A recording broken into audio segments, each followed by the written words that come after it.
Imagine waking up to the roar of bulldozers tearing through your backyard.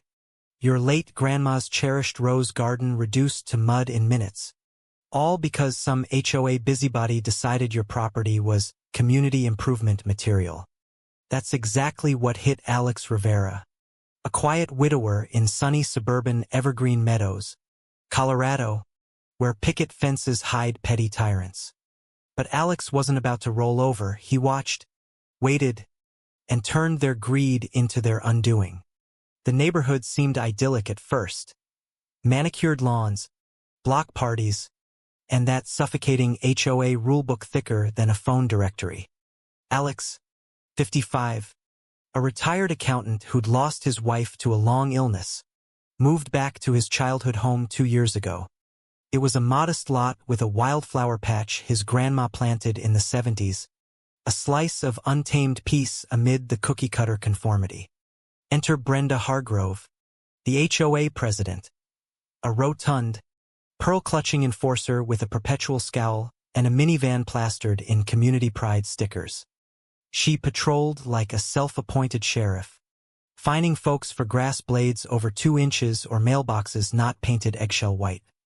"It's for the greater good," she'd coo at meetings, her voice dripping fake sweetness while her eyes scanned for violations like a hawk eyeing mice.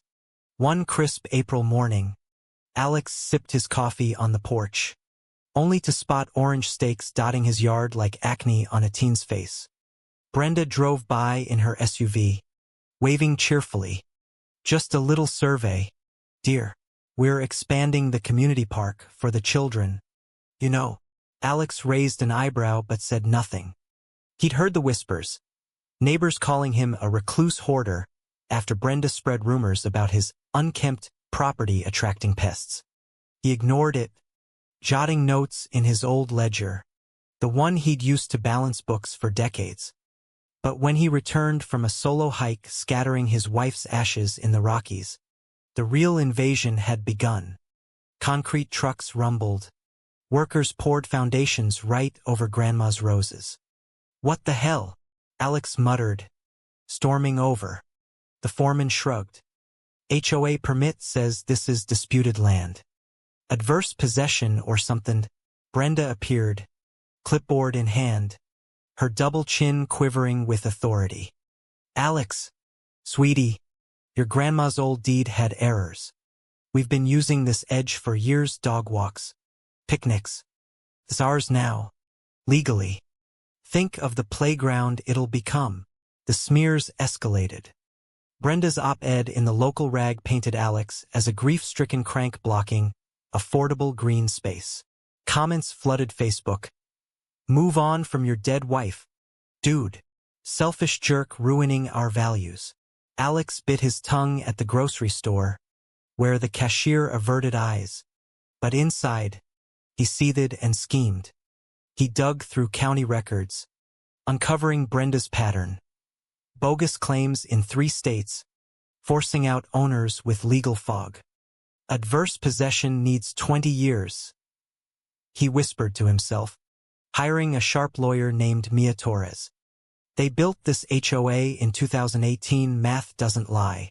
Brenda countered with a lawsuit for interference, demanding $100,000. She knocked on his door, all saccharine smiles. "Alex, drop this nonsense. We're creating jobs. Harmony. Your stubbornness is hurting families." He filmed it subtly. "Harmony? Like forging permits on my land." She huffed. "It's progress, not personal." Tensions boiled at the emergency HOA meeting, where Brenda defended her vision amid shouts. "This is temporary setback. Alex's lies won't stick." But Alex's lease pendants had frozen sales. Banks wouldn't touch the park. Mia ambushed in court. "Your Honor, their claim cites a 1995 use, but HOA records start in 2018. Perjury much?" Brenda stammered, face flushing beet red under the judge's glare. "We relied on experts." The gavel slammed. Injunction granted. Claims dismissed. Sanctions looming. Brenda's board ousted her on the spot. her proxies voided by her own bylaws. "You gambled our dues," a neighbor yelled. She slunk out, defeated, as news crews swarmed. In the end, the park site reverted to Alex, who turned it into a community wildflower preserve named after his grandma. Brenda fled to Florida, managing rentals under her maiden name. Her empire crumbled.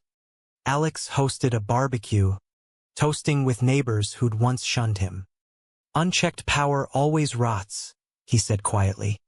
But was Alex too vengeful? Or was Brenda's community just a mask for greed? True or false? HOA rules protect us all, or do they empower the worst among us? Drop your take below. Let's debate.